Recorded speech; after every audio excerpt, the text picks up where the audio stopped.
Analog Science Fiction and Fact is an American science fiction magazine. As of 2015, it is the longest-running continuously published magazine of the genre, the June 2015 issue being number 1000.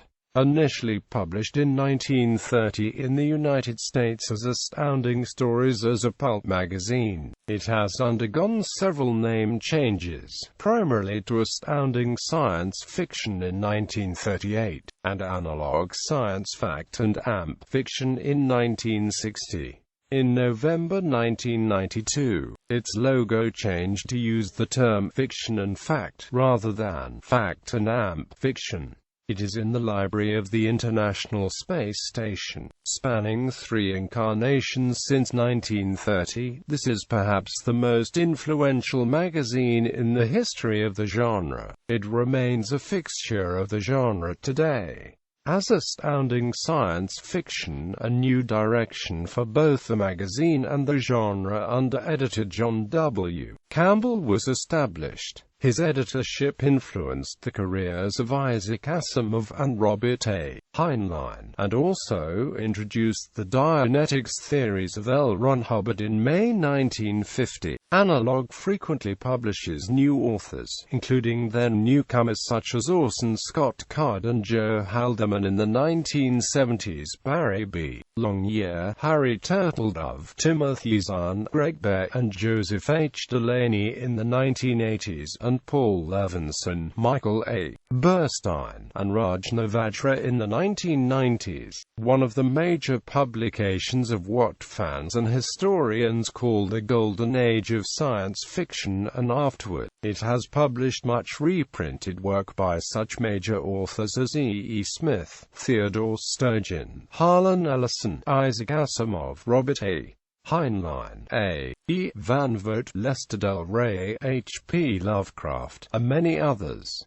Publishing history. Clayton in 1926, Hugo Gernsback launched Amazing Stories, the first science fiction magazine. Gernsback had been printing scientific fiction stories for some time in his hobbyist magazines, such as Modern Electrics and Electrical Experimenter, but decided that interest in the genre was sufficient to justify a monthly magazine. Amazing was very successful, quickly reaching a circulation over 100,000. William Clayton, a successful and well-respected publisher of several pulp magazine titles, considered starting a competitive title in 1928, according to Harold Hersey, one of his editors at the time. Hersey had discussed plans with Clayton to launch a pseudo-science fantasy sheet. Clayton was unconvinced. The following year, however, Clayton decided to launch a new magazine, mainly because the sheet on which the color covers of his magazines were printed had a space for one more cover. He suggested to Harry Bates, a newly hired editor, that they start a magazine of period adventure stories. Bates proposed instead a science fiction pulp, to be titled Astounding Stories of Super Science, and Clayton agreed. Astounding was initially published by Publishers Fiscal Corporation, which became Clayton Magazines in March 1931. The first issue appeared in January 1930, with Bates as editor. Bates aimed for straightforward action-adventure stories, with scientific elements only present to provide minimal plausibility. Clayton paid much better rates than Amazing and Wonder Stories, 2 cents a word on acceptance, rather than half a cent a word on publication, and consequently Astounding attracted some of the better-known pulp writers, such as Murray Leinster, Victor Russo, and Jack Williamson. In February 1931, the original name Astounding Stories of Super Science was shortened to Astounding Stories. The magazine was profitable, but the Depression caused Clayton problems. Normally a publisher would pay a printer 3 months in arrears, but when a credit squeeze began in May 1931, it led to pressure to reduce this delay. The financial difficulties led Clayton to start alternating the publication publication of his magazines, and he switched Astounding to a bi-monthly schedule with the June 1932 issue. Some printers bought the magazines which were indebted to them. Clayton decided to buy his printer to prevent this from happening. This proved a disastrous move. Clayton did not have the money to complete the transaction, and in October 1932, Clayton decided to cease publication of Astounding, with the expectation that the January 1933 issue would be the last one. As it turned out, enough stories were in inventory, and enough paper was available to publish one further issue. So the last Clayton Astounding was dated March 1933. In April, Clayton went bankrupt, and sold his magazine titles to T.R. Foley, who resold the titles in August of that year to Street and Amp Smith, a well-established publisher. Street and Amp Smith. Science fiction was not an entirely new departure for Street and Amp Smith. They already had two pulp titles that occasionally ventured into the field. The Shadow, which had begun in 1931 and was tremendously successful, with a circulation over 300,000, and Doc Savage, which had been launched in March 1933. They gave the post of editor of Astounding to F. All Tremaine, an experienced editor who had been working for Clayton as the editor of Clues, and who had come to Street and Amp Smith as part of the transfer of titles after Clayton's bankruptcy. Desmond Hall, who had also come from Clayton, was made assistant editor, because Tremaine was editor of Clue and Top Notch, as well as Astounding. Hall did much of the editorial work, though Tremaine retained final control over the contents. The first Street and Amp Smith issue was dated October 1933, until the third issue, in December 1933. The editorial team was not named on the masthead. Street and Amp Smith had an excellent distribution network, and they were able to get Astounding's circulation up to an estimated 50,000 by the middle of 1934. The two main rival science fiction magazines of the day, Wonder Stories and Amazing Stories, each had a circulation about half that. Astounding was the leading science fiction magazine by the end of 1934, and it was also the largest, at 160 pages, and the cheapest, at 20 cents. Street and Amp Smith's rates of 1 cent per word on acceptance were not as good as the rates paid by Bates for the Clayton Astounding, but they were still better than those of the other magazines. Hall left Astounding in 1934 to become editor of Street and Amp Smith's new slick magazine, Mademoiselle, and was replaced by R.V. Apple. Tremaine remained in control of story selection. Writer Frank Gruber described Tremaine's editorial selection process in his book, The Pulp Jungle. As the stories came in, Tremaine piled them up on a stack. All the stories intended for Clues in this pile, all those for Astounding in that stack. 2 days before press time of each magazine, Tremaine would start reading. He would start at the top of the pile and read stories until he had found enough to fill the issue. Now, to be perfectly fair, Tremaine would take the stack of remaining stories and turn it upside down. So next month he would start with the stories that had been on the bottom this month. Gruber pointed out that stories in the middle might go many months before Tremaine read them. The result was erratic response times which sometimes stretched to over 18 months. Tremaine was promoted to assistant editorial director in 1937. His replacement as editor of Astounding was John W. Campbell, Jr. Campbell had made his name in the early 1930s as a writer, publishing space opera under his own name, and more thoughtful stories under the pseudonym Don A. Stewart. He started working for Street and Amp Smith in October 1937, so his first editorial influence appeared in the issue dated December 1937.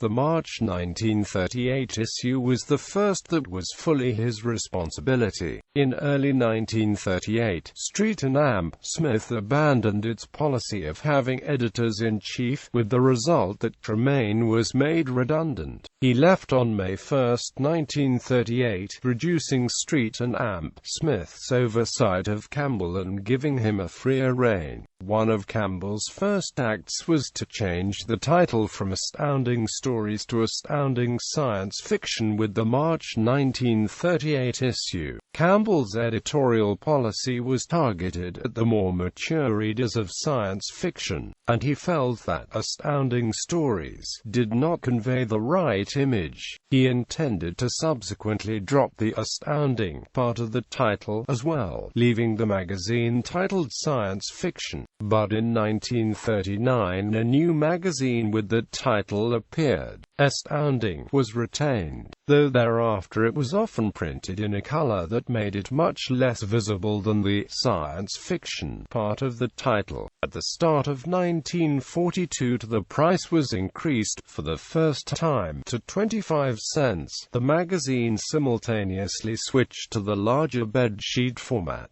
but this did not last. Astounding returned to pulp size in mid-1943 for 6 issues, and then became the first science fiction magazine to switch to digest size in November 1943, increasing the number of pages to maintain the same total word count. The price remained at 25 cents through these changes in format. The price increased again to 35 cents in August 1951.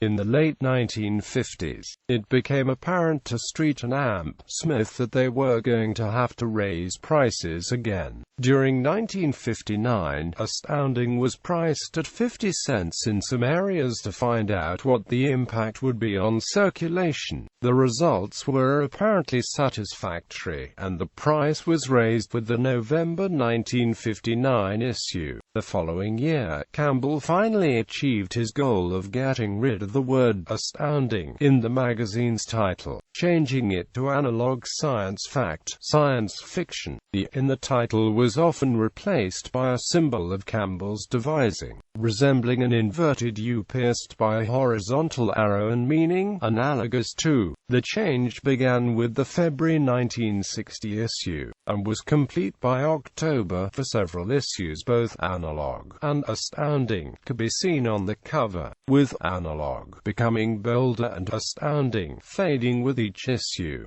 Condé Nast bought Street and Amp Smith in August 1959, though the change was not reflected in Analog's masthead until February 1962. Analog was the only digest-sized magazine in Condé Nast's inventory. All the others were slicks, such as Vogue and Vanity Fair. All the advertisers in these magazines had plates made up to take advantage of the size, and Condé Nast changed Analog to the larger size from the March 1963 issue to conform. The front and back signatures were changed to glossy paper to carry both advertisements and scientific features. The change did not attract advertising support, however, and from the April 1965 issue Analog reverted to digest size once again. Circulation, which had been increasing before the change, was not harmed, and continued to increase while Analog was in slick format. Campbell died suddenly in July 1971, but enough material in Analog's inventory allowed the remaining staff to put together issues for the rest of the year. Condé Nast had given the magazine very little attention, since it was both profitable and cheap to produce, but they were proud that it was the leading science fiction magazine. They asked Kate Arndt, who had been Campbell's assistant, to help them find a replacement. She contacted several regular contributors to ask for suggestions. Several well-known writers turned down the job for various reasons. Pearl Anderson did not want to leave California, neither did Jerry Pournelle, who also felt the salary was too small. Harry Harrison had discussed taking over with Campbell before Campbell's death, but did not want to live in New York.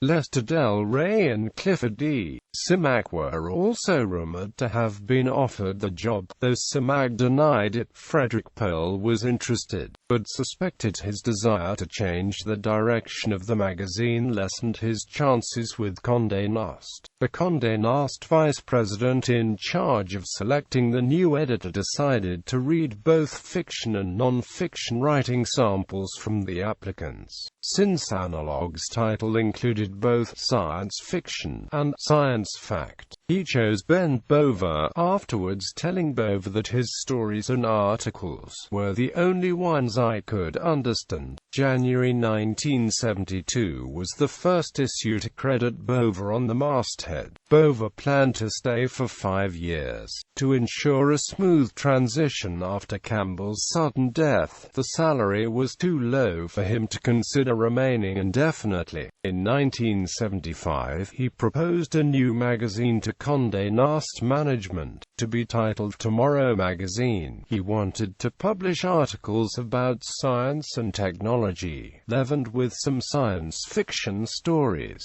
Condé Nast was uninterested in the idea, and refused to assist Analog with marketing or promotions. Bova resigned in June 1978, having stayed for a little longer than he had planned, and recommended Stanley Schmidt to succeed him. Schmidt's first issue was December 1978, though material purchased by Bova continued to appear for several months.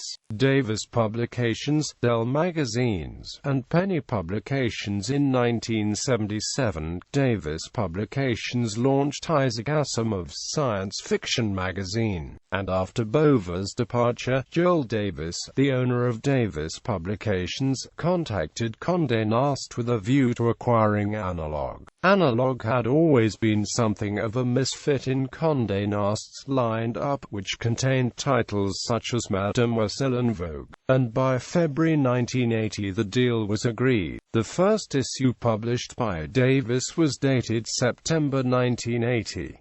Davis was willing to put some effort into marketing Analog, so Schmidt regarded the change as likely to be beneficial, and in fact circulation quickly grew, reversing a gradual decline over the Bova years, from just over 92,000 in 1981 to almost 110,000 2 years later. Starting with the first 1981 issue, Davis switched Analog to a 4-weekly schedule, rather than monthly, in order to align the production schedule with a weekly calendar. Instead of being dated January 1981, the first issue under the new regime was dated January 5, 1981, but this approach led to newsstands removing the magazine much more quickly, since the date gave the impression that it was a weekly magazine. The cover date was changed back to the current month starting with the April 1982 issue, but the new schedule remained in place,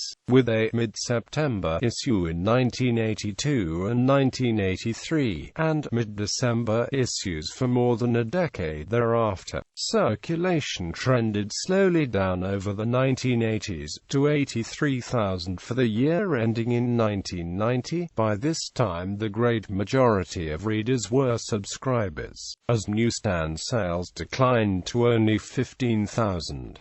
In 1992 Analog was sold to Dell Magazines, and Dell was in turn acquired by Crosstown Publications in 1996. That year the mid-December issues stopped appearing, and the following year the July and August issues were combined into a single bi-monthly issue. An e-book edition became available in 2000 and has become increasingly popular, with the e-book numbers not reflected in the published annual circulation numbers, which by 2011 were down to under 27,000. In 2004 the January and February issues were combined, so that only 10 issues a year appeared. Schmid retired in August 2012, and his place was taken by Trevor Quackery, who continues to edit Analog as of 2016.